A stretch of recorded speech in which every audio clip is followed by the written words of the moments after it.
So welcome to our latest episode of 305 Vox Populi podcast here in the town of Miami Lakes. I'm Mayor Manny Sid, and I wanted to welcome our guest Caesar Asadi, who's here with us today. But first, I wanted to thank the folks that power the podcast. Miami Lakes Auto Mall. They're located at 16600 Northwest 57th Avenue. Their phone number is 305-455-3540. Shout out to Fred Senra. Today's food was provided by Papa John's of Miami Lakes, located at 15428 Northwest 77 Court. The phone number is 305-362-1300. My main man, Mike Lee. Thank you, Mike. Really appreciate it. And the phenomenal film production team who makes it all happen, the Matter Lakes Bears. Thank you guys for doing such a great job. The future is bright. But today's guest comes all the way from Philly. Now he's in the 305. Welcome, Caesar. Welcome to the show. Thank you, Mayor Sid. I appreciate it. So talk to us a little bit about yourself. Your move from Philadelphia, the city of brotherly love, right? Yes, sir. To the 305. Big difference. Talk to us about the change in culture and vibe of the cities. I always feel like Philadelphia is a real sports city, right? The Huge Eagles, sports city. everything. Yep. It's just phenomenal. But that change between not only climate, everything. Give us a little showcase what that change is all about. Yeah, so for me, I was blessed with getting offered the Stamps Leadership Scholarship to Barry University here in Miami Shores, which was a full academic scholarship, and kind of changed my life because I was considering going into the Navy right out of high school. So you definitely hit it on the nail. Philly is definitely a very different environment, different culture, different people, different atmosphere, everything. So for me, coming down alone to Miami at 18 was a huge culture shock. Obviously, I look Hispanic, but I came down to the city not really being familiar with Hispanic culture or anything like that. So kind of getting immersed in it, kind of just getting thrown in.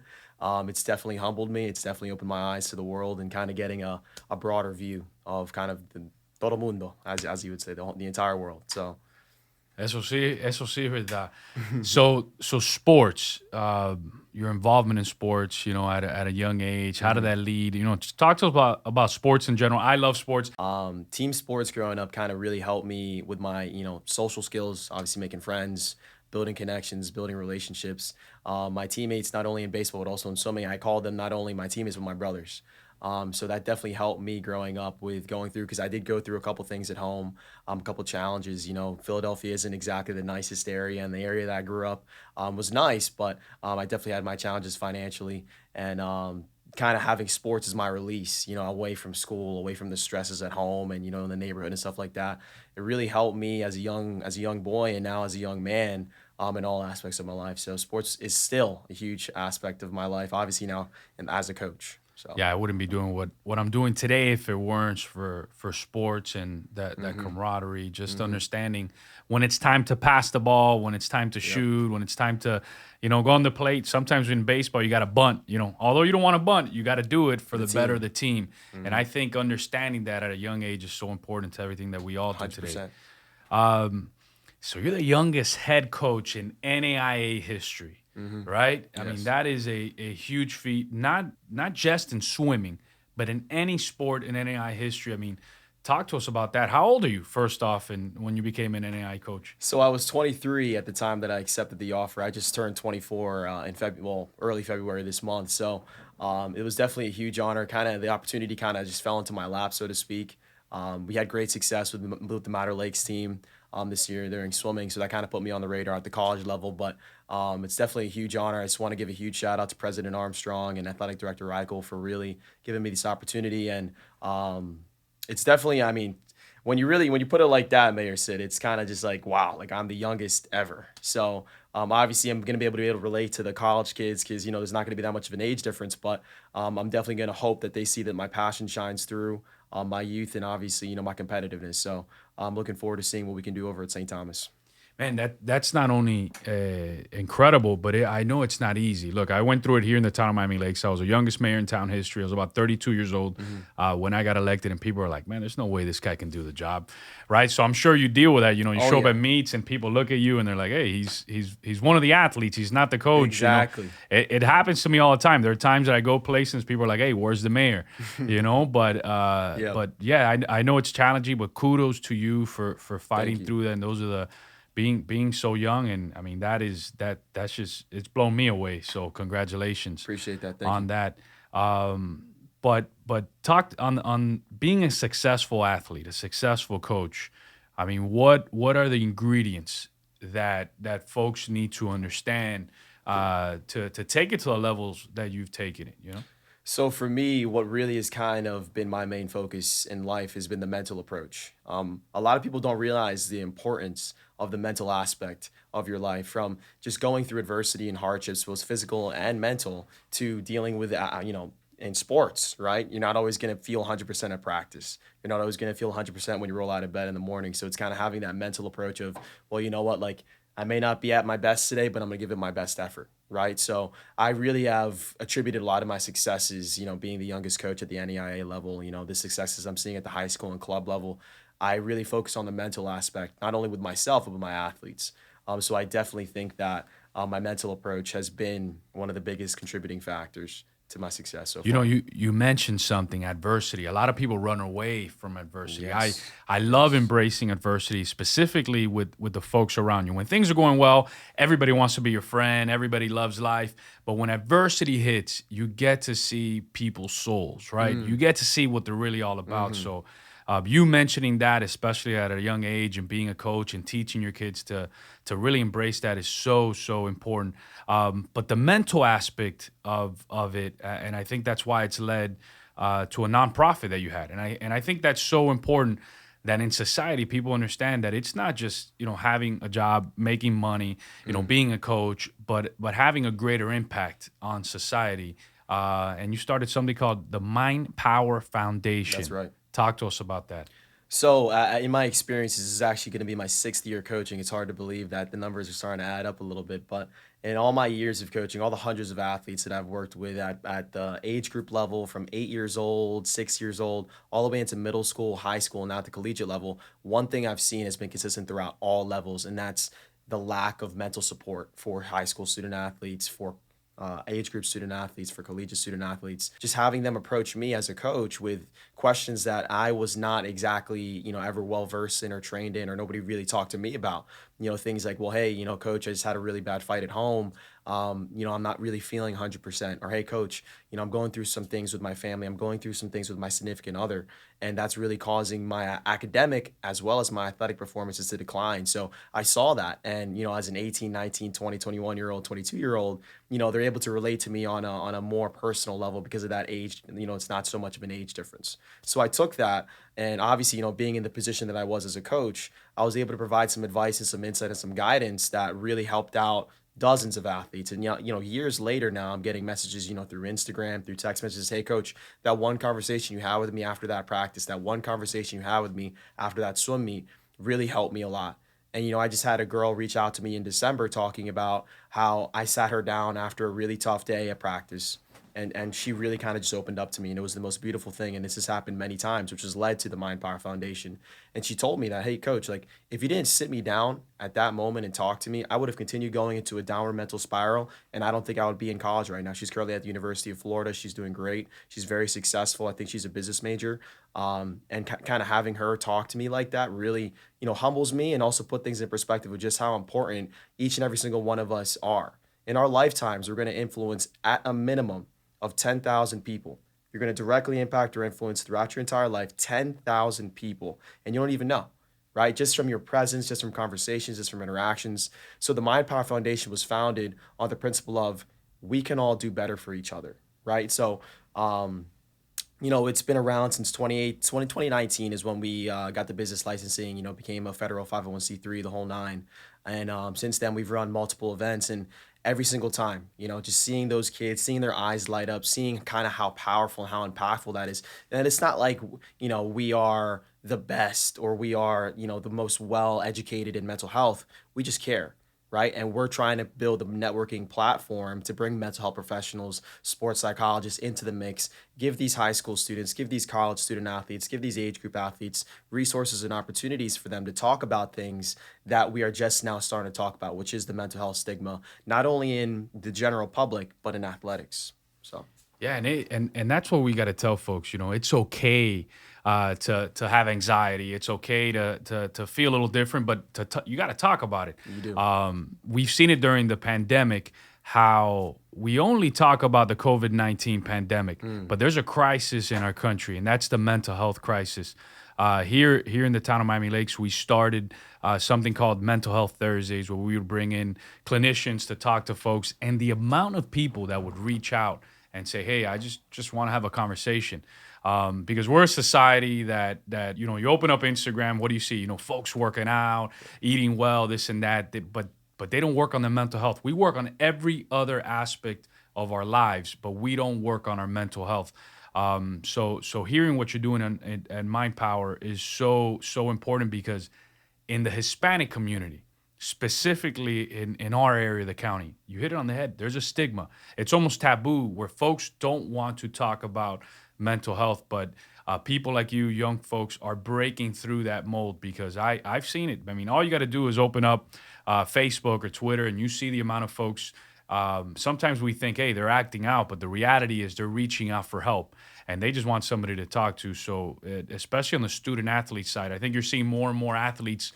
NBA players recently came out and said, "Hey, it's okay to talk about this, my anxiety, my depression, but I think we have to be more open as a society." So, but what was the inspiration, not only as an athlete, what inspired you to kind of break that stigma? Because it's not easy to talk about it at such a young age. And when we started talking about it here in the town, people were like, we really appreciate it. And now we even have a task force, which hearing what you're doing, you're going to get invited to the next task force meeting. It's a mental health task force meeting, Awesome. and I want you to be a part of that. But what inspired you to break through that stigma?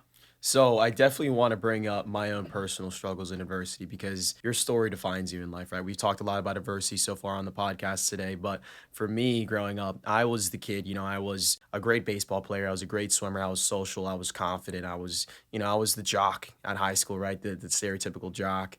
And when you looked at me, from the surface level, you saw a confident guy, charismatic person, very outgoing. But what you didn't see is the invisible battles that I was going through up here, right? Not just the anxiety, but the depression that I was going through because of the violence and what I was seeing, not only domestically at my house, but just around me in the community, seeing my friends get locked up at 16, 17, 18 years old for drug charges and being put away for 20 years. Some of them it's mind boggling to me having friends that die in car accidents because of drunk drivers, right? So I went through all that as a young student athlete and I struggled, but you would have never saw that. So in college is when all that repression, all that sweeping under the rug, all these issues mentally that I was sweeping under the rug, it finally came into light, right? And I was very lucky to have the co-founder of the Mind Power Foundation. His name is Chandler Gall. Him and I created a bond and a relationship. I mean, he's literally my brother, and that's kind of one of the beauties of college is meeting these individuals who are going to be lifelong friends. So it's funny that this question was asked because I remember the specific moment where Mind Power or the inception of Mind Power was, and it was one of those 2 a.m. conversations, as Mayor said, that I'm sure you've had with your friends, late night, you get into deeper conversations. And I'm telling them, like, Chandler, like, you are a D1 level athlete, man. Why aren't you playing here at Barry? Why aren't you playing basketball? Why aren't you playing golf? Why aren't you playing soccer? And for him, he kind of just opened up and talked about his struggles. And I'm like, well, hey, and he's from Indiana. I'm from Philadelphia. And some stories that we've heard from other people is like, this is everywhere. We're talking about pandemics, we're talking about COVID, but let's talk about the mental health pandemic. Let's talk about the suicide rates, how they've gone up during the pandemic. Let's talk about my high school student athletes that are going through all these struggles, going through seasons that are being canceled and all that. So, not to go too far off track, but the inception of Mind Power was kind of just two young men, two college seniors that kind of sat down at 2 a.m. and were like, you know what? More needs to be done. What can we do to help out the next generation? So we just got that. We just went to the Barry University library and we clocked in 4 to 6 hours a day for the next 3 months, learning about business licensing, how to start a nonprofit. We did it all by ourselves, just him and I and a couple others, Maria Wilson and Samantha Britz, who are all on the board currently. And it's just been humbling because, like you said in the beginning, I'm young, right? So when you see me, like, oh, he's a student, he's a coach, he's a St. Thomas University head coach. I thought he was an athlete, right? But my youth, I use that to my advantage because I get it. I just went through it. So with Mind Power, it's I want you guys to see the mistakes that I made, the repression that I did, my entire life, not talking about it, powering through it, just saying that, hey, I'm fine, when in reality I wasn't. I needed somebody to talk to. I needed a shoulder to lean on. I needed a community. And that's what we envision Mind Power to be, and that's what we are very humbled to say it is becoming. Yo, do you remember Ricky Williams played for the Yes. Dolphins? Yes. So Ricky Williams, I don't know if you guys remember that he would wear his helmet sometimes when he would do interviews. And one time he disappeared, and people were just focused on the sports side, saying, "Hey, why is he doing that? Why doesn't he show up?" But they didn't understand the mental health side and what he was going through. Right? People weren't really accepting of that. So, what do you consider to be the most inhibiting mental barrier for many athletes, like somebody like what Ricky Williams went through, and we're seeing what more and more athletes are coming out to? But what's that barrier that you're seeing? So for me, I think the biggest barrier for everybody is what they build inside their minds, which you brought up as a mental barrier. And we all have them, right? Whether it's self-doubt, whether it's anxiety, whether it's depression, whether it's just you seeing your body image or your self-image. Because in athletics, obviously physical conditioning, how you look is very important, right? Coach is saying, hey man, you look like you gained a couple pounds after in the off season. Like, hey, that affects an athlete. So as a coach, you really have to watch. But at the end of the day, I think one of the main obstacles that all athletes face is themselves. Really. It's nobody else. It's not their coaches. It's not their friends. Sure, the environment plays a factor, but that person that you look at in the mirror, that's the person that stops you. And that's what I coach. That's what I tell all my athletes. You can put a label on it. You could say it's anxiety. You could say it's self-esteem issues. You could say it's a variety of things. But at the end of the day, it's yourself. It's you against you. And everybody's cliche. Everybody knows this, right? The person that looks back at you in the mirror could be your best friend or your worst enemy. You decide that. Right. And it's a lot easier said than done to kind of make that switch in your brain of kind of, hey, instead of looking at my love handles, instead of looking at, well, hey, I don't have my six pack, or I'm not looking, or I'm not in the best shape ever. It's, well, you know what? What can I do to start working towards getting to where I want to be? Getting into that mental approach rather than that downward negative mental spiral that a lot of people tend to kind of gravitate towards when things get tough. Yeah, one thing that I've noticed about this generation of Americans, your generation of Americans, when I was a senior in high school in 2002, I got my first cell phone, right? It wasn't a smartphone. Smartphones didn't exist back then. We had the internet, but it wasn't to what it is today. I had MySpace. That was the first social media platform.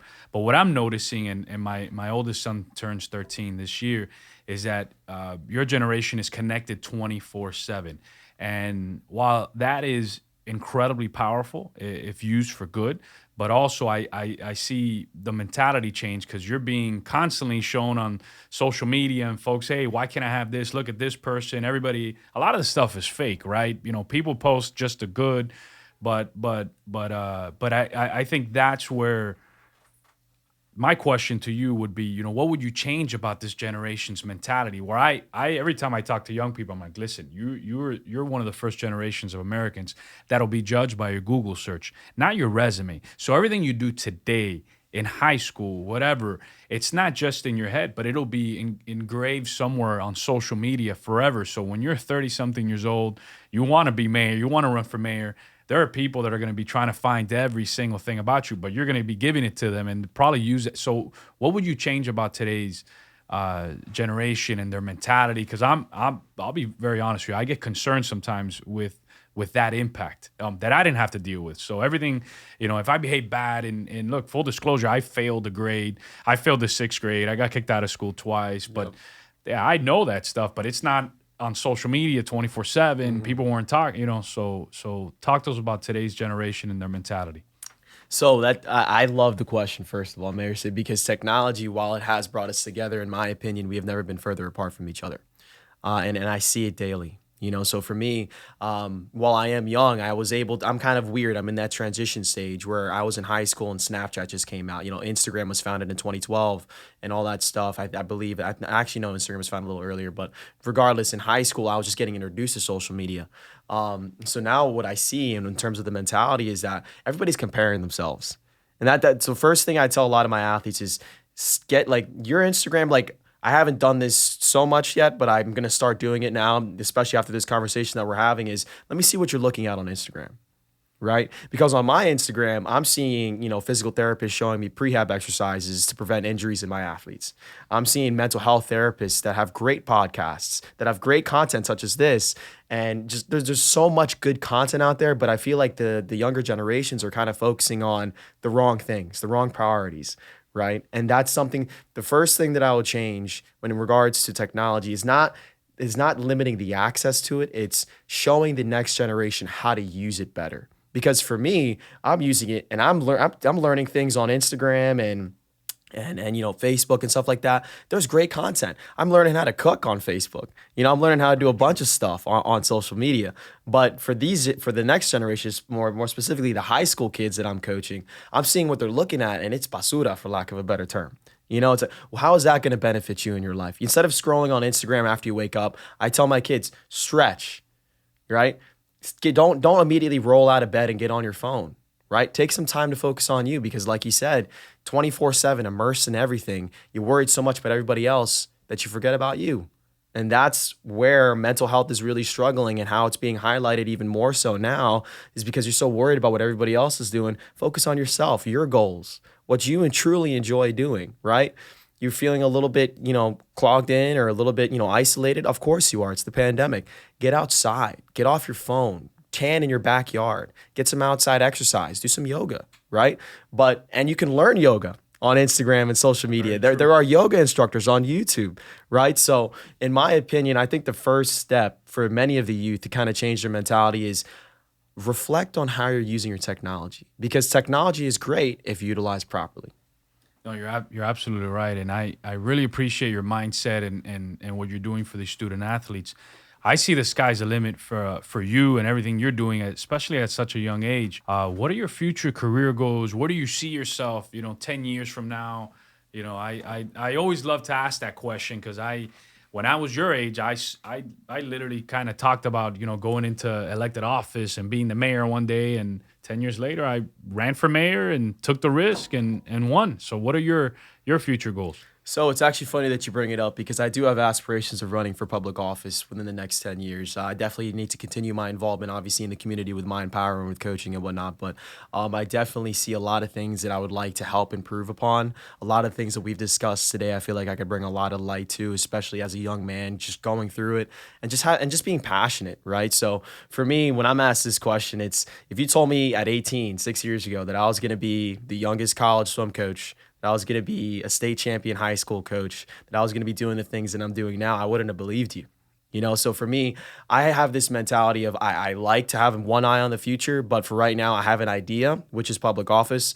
I love coaching, and I really have found my passion. And for anybody that's watching this podcast, you're being told, especially in Hispanic households, that hey, you got to do this, you got to do that, you got to be this, you got to make your family proud. But at the end of the day, and this kind of ties in directly to mental health, what are you passionate about? Do you like singing? Follow it. Do you like drawing, painting? Follow it. Sure, is it maybe not going to make the most money in the beginning? Maybe not. But fiscally, you shouldn't have a lot of concerns or a lot of priorities on how much money you're making. It should be when you wake up, how do you feel? Are you ready to go into work? Like Mayor said, I don't know about you, but for me, I have morning swim practice at 6 a.m. I get out of bed at 5 a.m. with a smile on my face. And there's that cliche saying that, if you do what you love, it doesn't feel like you're working a day in your life. And for me, I'm very humbled to say that that is very true. And, hear it from me. And I imagine I'm sure you love to do what you do. And another benefit of that is if you do what you love, you're going to be great at it. Because even if you're not the best in the industry yet, your passion is going to drive you. And that's going to be a positive influence on your life that's going to trickle down into all aspects. So no, you're absolutely right. I mean, a lot of folks focus too much on the money. They're not happy. I mean, I've seen it happen here where, sometimes one of our employees is like, you know what, I got a better offer in another city. They're going to offer me $5,000 more. And I'm like, but you're happy here. You know what I mean? I go, and I think it's that mindset that some folks got to change.